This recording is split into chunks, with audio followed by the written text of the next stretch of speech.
আমি এখন দাঁড়িয়ে আছি পদ্মা ব্রিজের উপরে। এখানে আমরা 10টা পর্যন্ত অ্যাক্সিডেন্টের কারণে জ্যামে পড়ে আছি।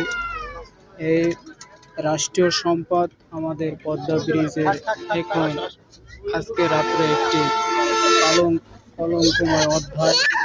এখানে 2 ঘন্টা যাবৎ আমরা জ্যামে পড়ে আছি। পুরো ব্রিজটা সম্ভবত ভাঙ্গা থেকে একদম ঢাকা এপার পর্যন্ত সম্পূর্ণ ব্রিজটা গাড়ির লোড। আল্লাহর কাছে আমরা সকলে দোয়া করব যাতে সহি সালামতে এই ব্রিজ থেকে আমরা পার হতে পারি, কারণ এই ব্রিজ একটি নির্ধারিত একটা লোডের মাপ আছে, সে মাপকে আমরা এখন অতিক্রম করে চলে যাচ্ছি। এবং সমস্ত গাড়িগুলো নদীর একদম প্লাবিত গাড়ি, যাতে আপনারা লাইভে দেখতে পারেন, বিভিন্ন খবরে আজকের সম্প্রচার হচ্ছে।